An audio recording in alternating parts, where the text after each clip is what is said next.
Alhamdulillah wa kafa. Wassalatu wassalamu ala nabiyil mustafa wa ala alihi wa ashabihi wa man tabi'al huda ila yaumil liqa, amma ba'd. Jamaah salat isya yang semoga senantiasa dirahmati Allah Subhanahu wa taala. Melanjutkan insyaallah pembacaan kitab Riyadhus Shalihin, dan sampailah kita pada bab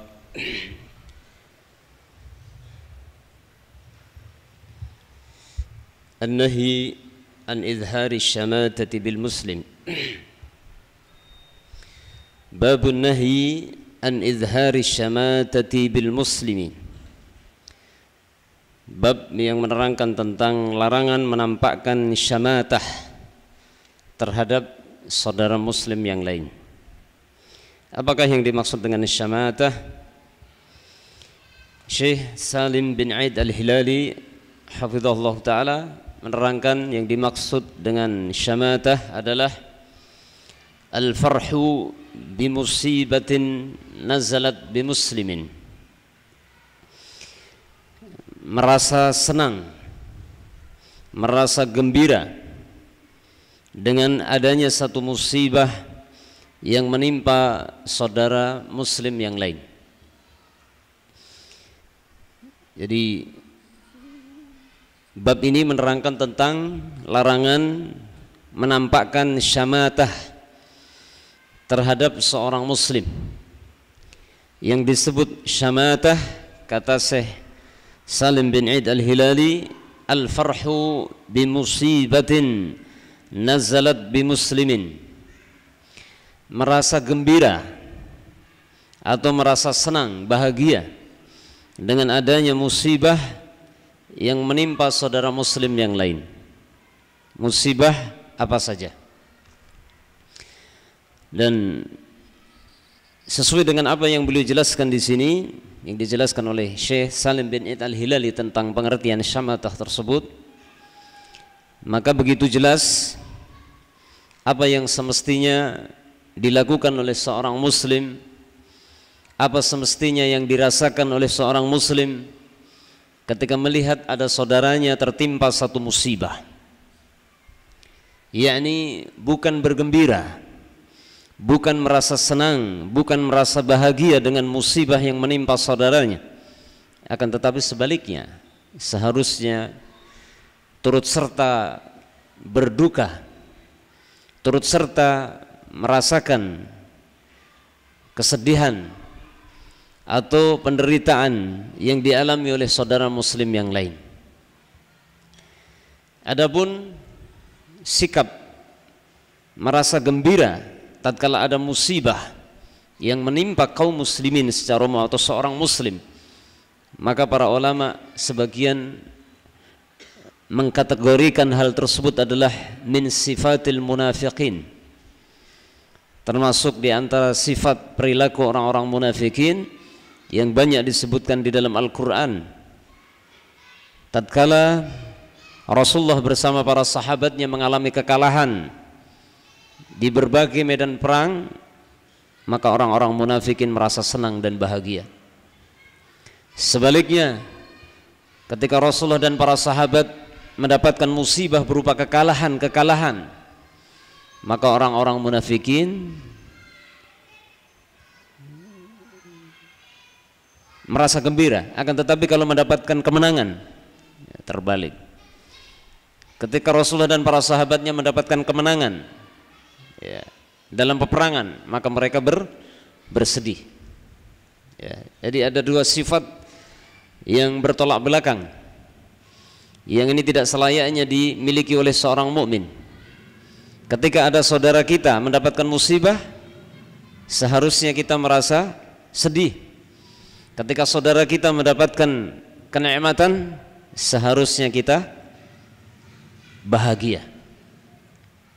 Pada pembahasan yang sebelumnya juga sudah disinggung tentang salah satu penyakit yang sangat berbahaya yang tidak sepantasnya seorang muslim memiliki adalah sifatul hasad, Yang sifat hasad itu adalah apa? Perasaan tidak senang ketika saudara muslim yang lain mendapatkan kenikmatan atau kebahagiaan dari Allah.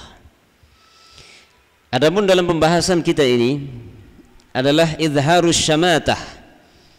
Kata Syekh Salim bin Eid al-Hilali adalah merasa gembira ketika ada musibah menimpa saudara muslim yang lain. Yang seharusnya kita merasa sedih, turut berduka. Dan tentunya yang lebih utama dari itu adalah kita berusaha membantu saudara-saudara kita yang mendapatkan musibah agar teringankan beban mereka, penderitaan mereka dari musibah yang mereka alami.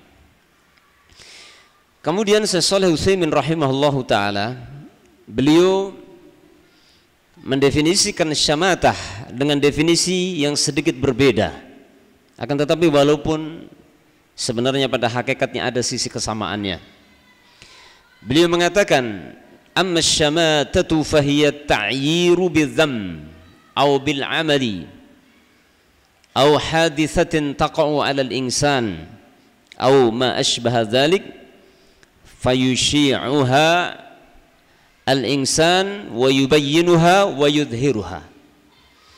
Kata beliau, yang disebut syamatah, kata Syekh Shalih Utsaimin rahimallahu taala, adalah mengungkapkan kejelekan orang lain disebabkan karena satu dosa yang dia lakukan, atau karena satu perbuatan yang dia lakukan, atau satu musibah yang menimpa seseorang, atau yang semisal itu. Jadi melihat orang lain melakukan satu perbuatan dosa atau satu perbuatan yang buruk, atau tertimpa satu musibah, kemudian diungkap-ungkap apa yang dia lakukan tersebut dalam rangka untuk menjelek-jelekan orang itu, bukan min babin nasihah, bukan dalam rangka ingkarul munkar, tapi dalam rangka menjelek-jelekan, dalam rangka menjatuhkan kehormatan saudara muslim tersebut. Jadi ada celah berupa perbuatan dosa atau satu musibah yang menimpa seorang muslim, kemudian itu diambil sebagai sebuah kesempatan untuk menjatuhkan kehormatan orang tersebut. Ini syamatah. Kemudian fayushi'uhal insan wa yubayyinuha wa yudhiru, kemudian disebarkan, ditampakkan kepada orang-orang. Kata Syekh Shalih Utsaimin, wa hadza muharramun, hal ini adalah perkara yang diharamkan. Jadi seorang muslim diharamkan melakukan perbuatan syamatah. Ketika ada orang lain, saudara muslim yang lain melakukan satu perbuatan dosa atau perbuatan buruk atau satu musibah yang menimpa dirinya, diharamkan bagi seorang muslim yang lain untuk mengungkap-ungkap, ya, menyiarkan, menyebarkan hal tersebut di hadapan manusia dalam rangka untuk menjatuhkan kehormatan saudara muslim yang lain. Dan ini adalah perkara yang sangat diharamkan, karena jelas bertentangan dengan adab-adab akhlak atau akhlak yang diajarkan Nabi SAW, dan juga bertentangan dengan ayat-ayat Al-Quran. Sebagaimana di sini Imam Nawawi membawakan beberapa ayat yang perbuatan syamatah itu akan menjadikan seseorang berseberangan dengan ayat-ayat tersebut. Di antaranya adalah firman Allah Subhanahu wa taala yang dibawakan oleh Imam An-Nawawi, innamal mu'minuna ikhwah, surah Al-Hujurat ayat 10. Sesungguhnya orang-orang yang beriman itu mereka semuanya bersaudara. Dalam satu hadis Nabi SAW menggambarkan bagaimana persaudaraan seorang muslim satu dengan yang lain, ya, kal jasadil wahid, kata Nabi dalam satu hadis, kan, persaudaraan seorang muslim satu dengan yang lain itu seperti satu badan. Bila mana satu anggota badan itu sakit, maka anggota badan yang lain turut serta merasakan sakitnya.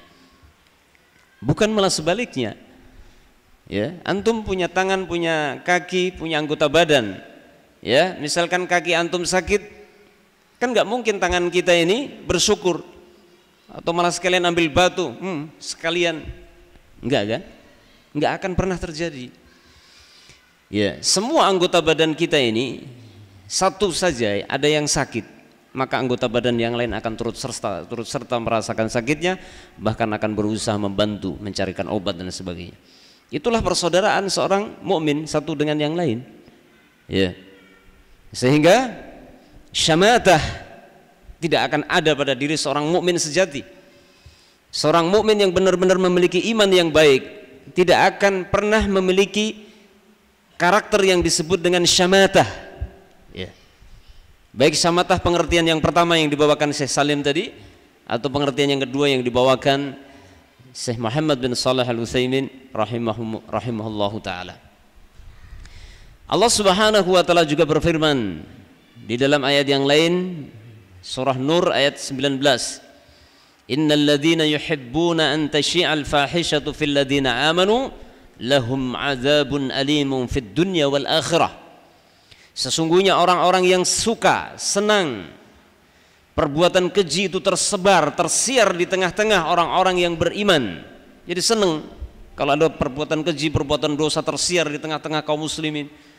Ya, bukannya ditutup-tutupi tapi disiarkan sehingga semua orang tahu, misalkan begitu ya. Apa ancaman Allah?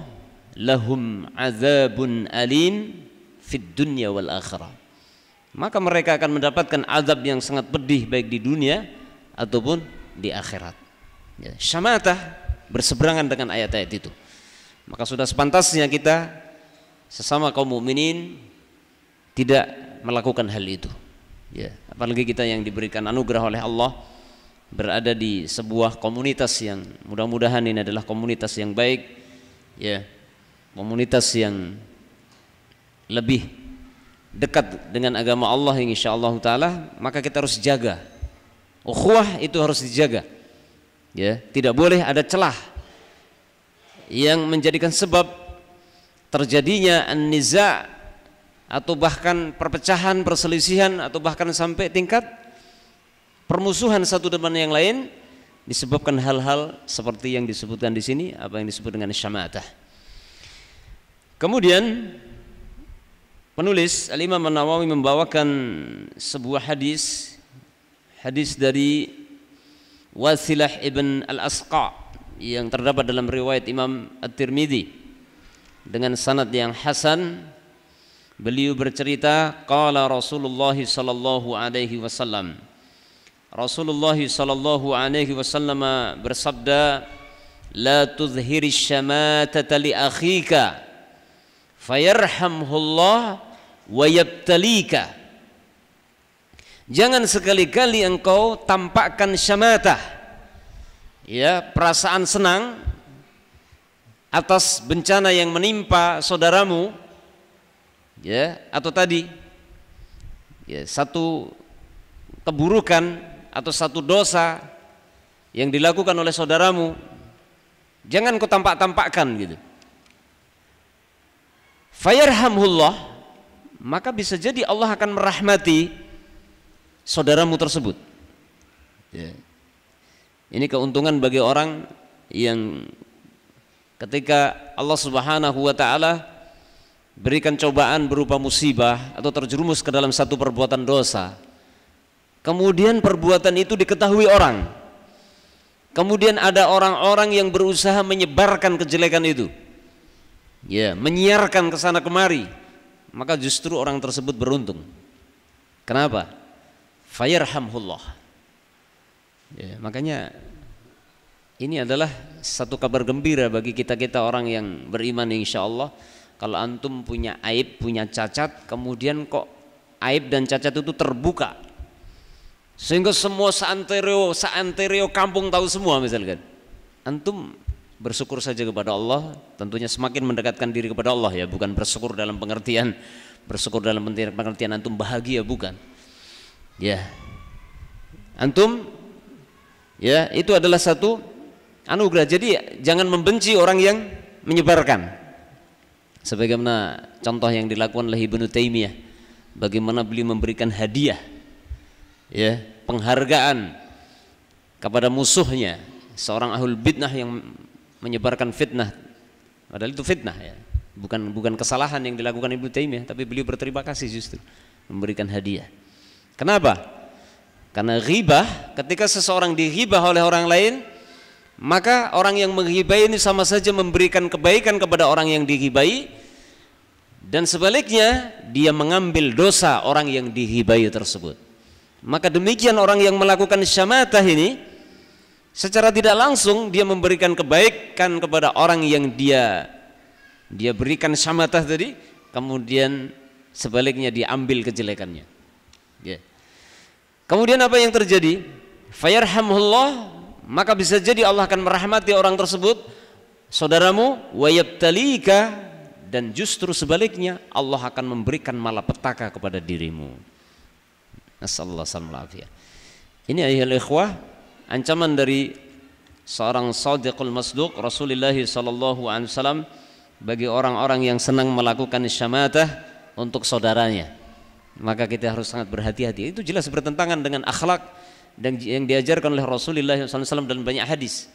Yang seharusnya dilakukan seorang muslim terhadap saudaranya yang melakukan kesalahan, jelas menasihati, ya, menasihati, kemudian menutupi aibnya, bukan merasa senang, merasa bahagia, atau merasa dapat kesempatan untuk menjatuhkan kehormatan saudaranya karena celah yang ada pada orang tersebut berupa satu kesalahan. Kemudian setelah itu yang benar adalah ditutupi kesalahannya, kecuali min babin nasihah, dalam kondisi tertentu boleh ditampakkan nasihatnya kalau dalam kondisi tertentu li ajlil maslahah, seperti orangnya memang sudah terlalu parah melakukan perbuatan dosa yang tidak bisa lagi dinasihati dengan cara lembut, maka ada kalanya boleh ditahdzir dengan cara dinasihati di hadapan khalayak ramai dalam kondisi tertentu. Akan tetapi itu dengan kaedah-kaedah dan dawabit-dawabit yang tidak sembarangan. Secara umum, ketika kita melihat saudara kita melakukan satu kesalahan atau satu dosa, ya, kita tidak boleh menyebarkan aibnya, ya. Akan tetapi kita seharusnya berusaha menutup aib tersebut. Kemudian setelah itu kita nasihati dengan baik, sembunyi-sembunyi, tidak dinasihati di hadapan orang banyak. Al-Imam Asy-Syafi'i dalam satu makalah beliau mengungkapkan bahwasanya beliau tidak suka dinasihati di hadapan orang banyak. Ya, langsung tunjuk hidung gitu, hei fulan, kamu, anda wahai fulan, ya. Kecuali dengan cara umum, global, tanpa tunjuk hidung. Rasulullah SAW dalam riwayat Muslim mengatakan, waman satara musliman satarahullahu fid dunya wal akhirah, dan barang siapa yang mau menutupi aib saudara muslim yang lain, maka Allah akan tutup aibnya di dunia dan di akhirat. Sebagian ulama menyebutkan mafhum mukhalafah dari hadis ini, ya, kalau ada orang suka menyebutkan, menyebarkan, menyiarkan aib saudaranya, ya, apalagi senang ketika saudaranya melakukan satu kesalahan, ya, kesempatan tuh, ya, kesempatan untuk menjatuhkan saudaranya, maka kata para ulama, Allah pun akan singkap aibnya di dunia dan di akhirat. Allah tidak akan tutup aibnya. Innamal jaza'u min jinsil amal, sesungguhnya balasan itu sesuai dengan perbuatan, kata Nabi sallallahu alaihi wasallam. Kemudian hadis yang kedua atau hadis yang terakhir ini sebenarnya hadisnya sudah disampaikan di depan. Nabi sallallahu alaihi wasallam, hadis dari Abu Hurairah, Rasulullah SAW bersabda, kullul muslimi 'alal muslimi haramun. Setiap muslim bagi muslim yang lain itu haram. Apa yang dimaksud di sini? Yang dimaksud di sini adalah seperti yang disebutkan Nabi dalam riwayat yang lain, dalam riwayat Tirmidzi, yaitu pada saat Rasulullah melaksanakan hajjatul wada, ya, ketika sedang wukuf di Arafah, maka Rasulullah bertanya kepada kaum muslimin pada waktu itu, ayyu yaumin ahram. Nabi bertanya kepada para sahabat, hari apa yang paling haram? Hari apa yang paling diharamkan? Hari apa yang paling diharamkan? Faqalan nas, maka orang-orang berkata, yaumul hajjil akbar. Hari yang paling diharamkan ya Rasul adalah yaumul hajjil akbar ya Rasulullah. Yaitu hajjil akbar, itu seperti yang dikatakan Rasulullah SAW, al-hajju Arafah. Jadi puncaknya haji adalah ketika Rasulullah berada di Arafah, ketika kaum muslimin jamaah haji sedang wukuf di Arafah. Itu puncaknya keharaman. Kemudian Rasulullah SAW menimpali bersabda, qal fa inna dima'akum wa amwalakum wa a'radikum alaikum haramun ka hurmati yaumikum hadza. sesungguhnya darah kalian, harta kalian dan kehormatan kalian haram bagi kalian, tidak boleh dilanggar sebagaimana diharamkannya hari ini. Ya. Hari itu adalah yang disebut dengan Al-Hajjul Akbar. Yang tadi Rasulullah bertanya kepada para sahabat, ayyu yaumin ahram? Hari apa yang paling haram? Berarti darah, menumpahkan darah seorang muslim, mengambil harta seorang muslim tanpa hak, menjatuhkan kehormatan seorang muslim tanpa hak, itu adalah merupakan perkara yang sangat diharamkan. Karena Rasulullah membandingkan, mengsejajarkan dengan Yaumul Hajjil Akbar, yang itu adalah puncak keharaman jamaah haji. Ya, hari haram yang paling puncaknya, yang disebut sebagai Yaumul Hajjil Akbar, hari haji terbesar. Itu ketika kaum muslimin berada di Arafah. Ini menunjukkan bahwa darah kaum muslimin haram kita tumpahkan, sangat haram. Harta mereka, kemudian kehormatan mereka, ya, keharaman yang sangat besar. Oleh karena itu, ayuhal ikhwah, para jamaah sekalian, kita hendaknya berusaha semaksimal mungkin, jangan sampai lisan kita atau sikap-sikap kita ini ya, melakukan hal-hal yang menyebabkan kehormatan saudara kita terjatuhkan, darah saudara kita tertumpahkan, harta saudara kita dilanggar atau dirampas tanpa hak. Dalam satu hadis Rasulullah SAW mengatakan, memberikan satu ancaman. Dalam riwayat Imam Tirmidzi, man ayyara akhahu bidzambin lam yamut hatta ya'malahu. Barang siapa yang senang mengungkap-ungkap kejelekan saudaranya disebabkan karena satu dosa yang dia kerjakan. Jadi saudaranya melakukan dosa, bukannya dinasehati, bukannya ingkarul mungkar dengan cara yang baik, tapi malah disebar-sebarkan itu dosa yang dilakukan saudaranya, disebar-sebarkan ke sana kemari, ya, maka orang tersebut tidak akan meninggal dunia sampai dia melakukan perbuatan dosa yang telah dilakukan saudaranya. Atau kama qala Nabi sallallahu alaihi wa ala alihi wasallam. Ya. Jadi ini satu ancaman yang sebenarnya cukup menakutkan bagi orang-orang yang beriman, sehingga seharusnya orang yang beriman takut menyebarkan aib dosa yang dilakukan saudara muslim yang lain. Sikap yang benar, kata para ulama, ketika kita melihat saudara muslim kita melakukan dosa, satu, kita nasihati. Itulah yang disebut dengan ingkarul mungkar. Yang kedua, kita tutup dosa tersebut, jangan dicerita-ceritakan kepada orang. Ya, apalagi di zaman sekarang, ayuhal ikhwah, zaman sekarang zamannya zaman medsos, sosmed. Ya, mudah sekali orang menyebarkan aib orang. Kalau dulu di zaman bahula gitu ya, zaman kita masih kecil dulu, jangankan HP, listrik aja nggak ada dulu. Waktu saya masih SD itu di kampung saya nggak ada listrik. Ya, boro-boro HP, ya boro-boro kenal media sosial, listrik aja nggak ada. Itu orang mau nyebarkan aib orang lain susah, ya, harus capek kesana kemari gitu. Tapi sekarang dengan satu jari sekali pencet, bukan pencet ya, kalau pencet kan model zaman dulu, sekarang bukan pencet, sentuh, satu jempol menyentuh langsung seantero dunia tahu semua.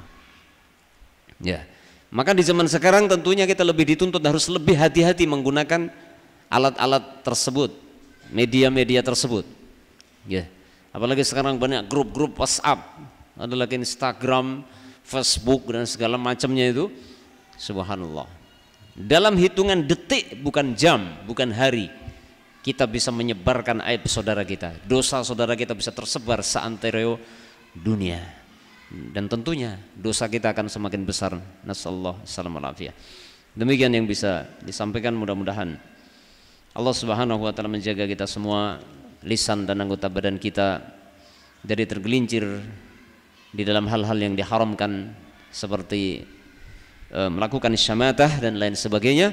dan semoga Allah Subhanahu wa taala menganugerahkan kepada kita semua dan kaum muslimin secara umum yaitu ukhuwah al-imaniyah, ukhuwah al-islamiyah yang baik, yang dengan itu akan menjadi asbab untuk berta'awun di dalam melaksanakan ketakwaan kepada Allah Subhanahu wa taala. Sallallahu ala nabiyyina Muhammadin wa ala alihi washabbihi wasallam. Assalamualaikum warahmatullahi wabarakatuh.